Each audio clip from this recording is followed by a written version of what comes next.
नमस्कार। भारत के संविधान का संवैधानिक विकास की कहानी में आज का चैप्टर है 1833 का चार्टर अधिनियम। क्या होता है चार्टर अधिनियम? हम इसके पहले के सारे अधिनियम जो पढ़े हैं उसमें ये बात बताई जा चुकी है। आज का मेरा जो कहानी या चैप्टर पढ़ाने का मूल उद्देश्य है कि इस अधिनियम में बातें क्या बताई गई हैं, इस अधिनियम के बारे में हम लोग समझते हैं। देखिए, हम पढ़ रहे हैं भारत के संविधान का संवैधानिक विकास। इसको पढ़ते वक्त हमें अपने दिमाग में चलना चाहिए कि हम पढ़ रहे हैं संविधान की स्ट्रेटजी कहाँ से स्टार्ट हुई है, उस माध्यम में हमारा ये कहानी कहाँ तक आ पहुँची है। 1833 का चार्टर अधिनियम। एक मेरे चैनल पे, मेरे वीडियो में आपको ये बातें लिखी रहती हैं ऊपर 2000 ईसा पूर्व से और 2021 ईस्वी यानी आज तक। देखिए, ये कानून आया 1833 में, यानी लगभग 200 बरस के आसपास आज के पहले की कहानी है।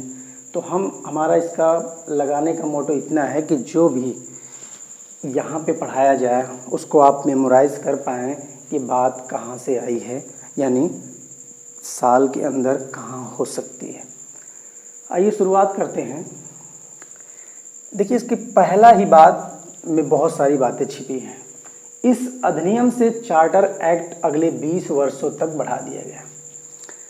इसका मतलब आपको समझना पड़ेगा इन चार्टर के माध्यम से। ये जो चार्ट बना है, इस चार्ट को आप समझ लेंगे तो इन बात को समझना आपके लिए आसान होगा। देखिए, कंपनी ब्रिटेन से भारत में शासन कर रही थी व्यापारिक मामलों के तहत, तो उसे हर 20 साल के लिए एक चार्टर मिलता था। उसी कड़ी का ये 1833 का चार्टर अधिनियम है। अब इसमें भी ये बात कह दी गई कि आने वाले 20 साल तक आप इस चार्टर के तहत ही व्यापार या शासन करेंगे। उसमें कौन सी बातें कही जाएंगी वो आगे दी गई है। कह रहा है कि बंगाल के गवर्नर जनरल को अब भारत का गवर्नर जनरल बना दिया गया। भारत का पहला governor general Lord William Bentinck को बनाया गया। देखिए, आइए अपने इंडिया के मैप की तरफ। देखिए, यहाँ पे मुंबई, यहाँ पे मद्रास, यहाँ पे उड़ीसा, यहाँ पे बिहार, यहाँ पे बंगाल। हमारे ब्रिटेन की जितने भी कॉलोनियाँ हुआ करती थी वो कहाँ पे होती थी? बंगाल में। तो आप देखते होंगे कि गवर्नर जनरल की परिषद भी बंगाल में होती थी। सबसे पहले जो 1773 का रेगुलेटिंग एक्ट आया था, तो उस समय यहाँ पे गवर्नर, यहाँ पे गवर्नर, यहाँ पे गवर्नर, यहाँ पे गवर्नर और यहाँ पे गवर्नर हुआ करते थे। तो 73 के रेगुलेटिंग एक्ट में इन गवर्नर के पद को समाप्त किया गया और यहाँ पे गवर्नर जनरल बना दिया गया बंगाल का। उसके बाद क्या होता है कि यहाँ पे जो लोग रहते थे वो राज्यपाल की तरह इन्हीं के अंडर में काम करते थे, और ये राज्यपाल जो थे अपने विशेष क्षेत्र के छोटे छोटे नियम कानून खुद बना के यहाँ का काम करते थे। और ये गवर्निंग बॉडी किसकी थी? बंगाल की। यहाँ तक आप बात समझ पाए होंगे। अब आइए इस बात को समझते हैं। कह रहा है गवर्नर जनरल को अब भारत का गवर्नर जनरल बना दिया गया, यानी ये तो बंगाल के गवर्नर जनरल बने थे, अब क्या होगा? पूरे भारत के गवर्नर जनरल बन गए। और जो पहले गवर्नर जनरल बने भारत के, उनका नाम था लॉर्ड विलियम बेंटिक। आशा करता हूँ इस बात को आप समझ पाए होंगे। देखिए, अगली बात कह रहा है मुंबई और मद्रास की प्रेसिडेंसी के राज्यपाल को विधि बनाने की शक्ति खत्म कर दिया गया तथा गवर्नर जनरल और इनकी परिषद पूरे ब्रिटिश भारत के लिए विशेषा विधेयी शक्ति दे दी गई। इसका मतलब ये हुआ, अभी हम बोले कि यहाँ के जो भी कानूनी लोग बनाते थे राज्यपाल, उसको खत्म कर दिया गया। अब जब पूरे भारत के गवर्नर जनरल बने तो इसका मतलब हो गया कि अब यही लोग कानून बनाएंगे। कहाँ पे? पूरे भारत पर। अगली बात क्या होती है इसको समझते हैं। कह रहा है ईस्ट इंडिया कंपनी का व्यावसायिक निकाय की गतिविधियां समाप्त कर दिया गया, अब यह प्रशासनिक निकाय बना दिया गया। इसका मतलब कि जो ईस्ट इंडिया कंपनी भारत में व्यापार कर रही थी, इस चार्टर के तहत इसके व्यापार को खत्म कर दिया गया। अब यहाँ पे राजनीतिक ही मामले देखेंगे, वो भी कौन? गवर्नर जनरल परिषद के अनुसार। अभी चार्ट को हम समझेंगे अच्छे से। अगली बात कह रहा है कि सिविल सेवा की खुली प्रतियोगिता की प्रणाली की शुरुआत की गई। हमारे इस 1833 का जो चार्टर है उसमें जो यूपीएससी आज के समय में क्या लोग प्रतियोगिता होती है, उसी प्रतियोगिता का एक छोटा सा अंश था सेम। तो कह रहा है सिविल सेवा की खुली प्रतियोगिता के प्रणाली की शुरुआत की गई, लेकिन कोर्ट ऑफ डायरेक्टर के विरोध से बंद कर दिया गया।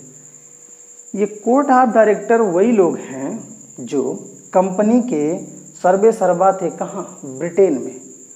वो लोग इसलिए इसका विरोध किए क्योंकि कंपनी ही भारत पे शासन कर रही थी, और जब शासन कर रहे थे जो कर्मचारी थे वो कंपनी के थे।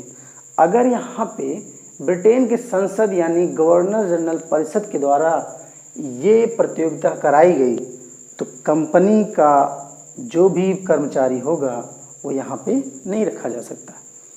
अब तो परीक्षाएं होंगी और उसके तहत भारत लोग भी इसमें एंट्री कर जाएंगे, इस कारण ये लोग विरोध किए और इसको हटा दिए लोग। अगली बात इसमें एक छोटी सी बात, सेंट हेलेना द्वीप का नियंत्रण ईस्ट इंडिया कंपनी से क्राउन के पास चला गया।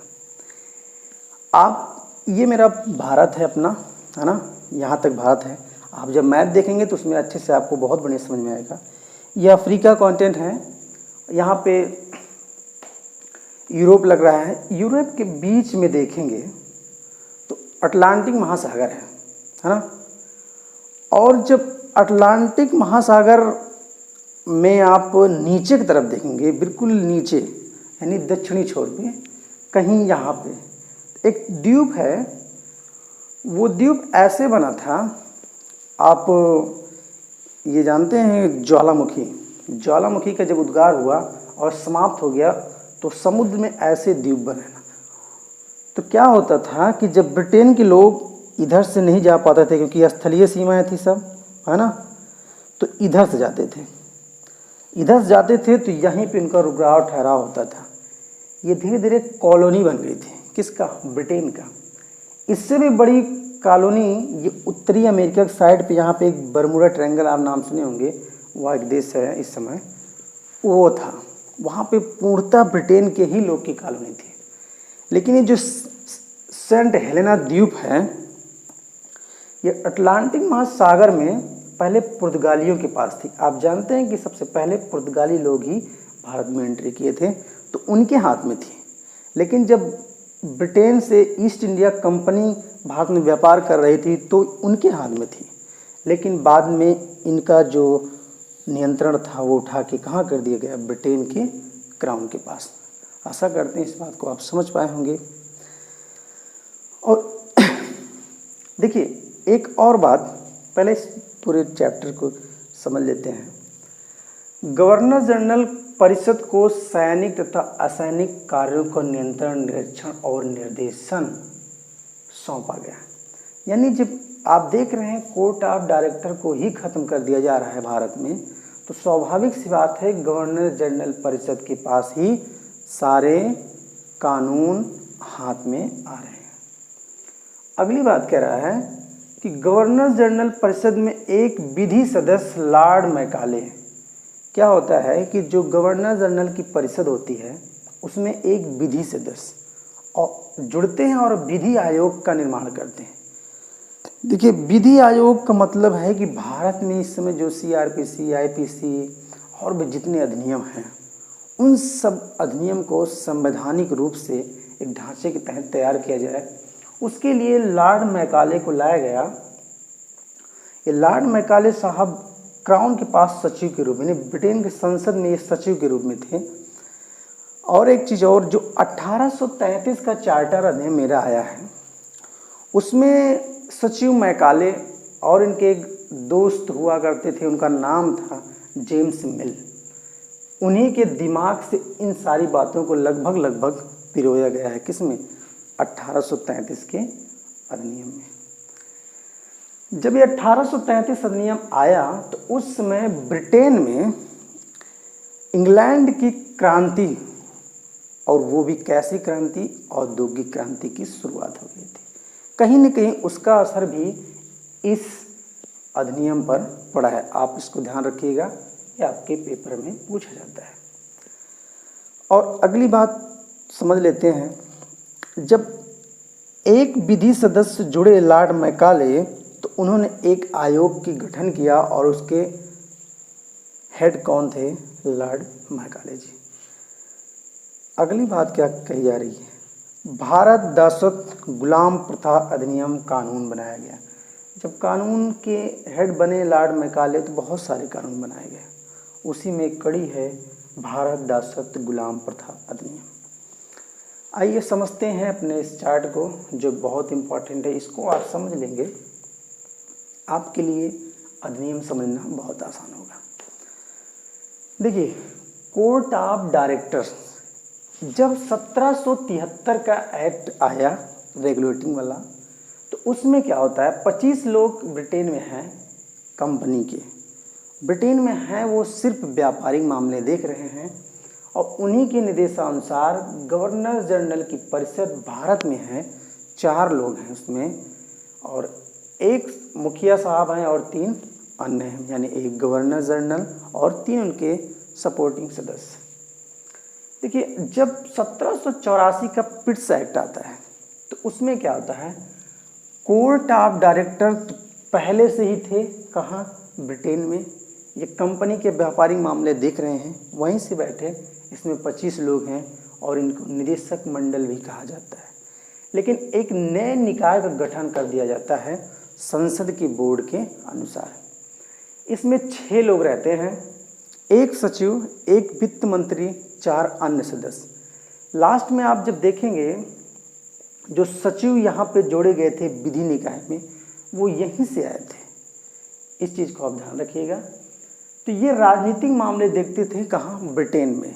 संसद के द्वारा राजनीतिक मामले ब्रिटेन में बैठ के भारत के लिए देख रहे थे, और ये कोर्ट ऑफ डायरेक्टर था, ब्रिटेन में थे, ये व्यापारिक मामले देख रहे थे, और ये निदेशक मंडल भी नहीं कहा जाता है, 25 लोग थे।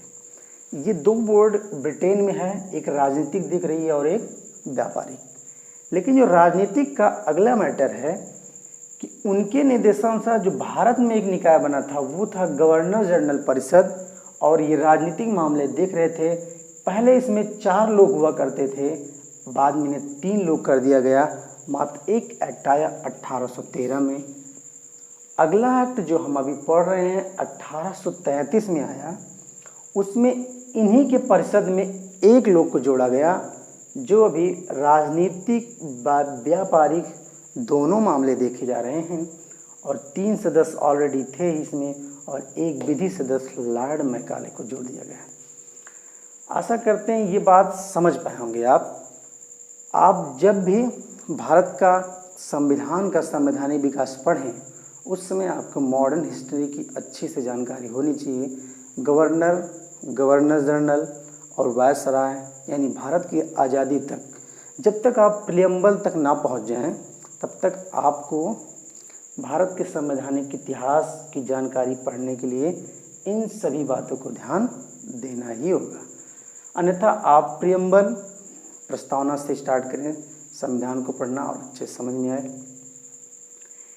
आप ये 1833 का चार्टर अधिनियम के पहले 1784 का पिट्स एक्ट, उसके पहले 1773 का रेगुलेटिंग एक्ट, वो भी पढ़ा दिया गया है। आप उस वीडियो को देख सकते हैं। हमारा आज का वीडियो कैसे लगा ऑफलाइन कमेंट करके ज़रूर बताइएगा। हमारा वीडियो आपको पसंद आया ये मैं नहीं पता, लेकिन समझ में अगर आपको अच्छे से आए तो आपका समय कीमती है, तभी मेरा अगला वीडियो देखिए। All the best. आज के लिए इतना ही। नमस्कार।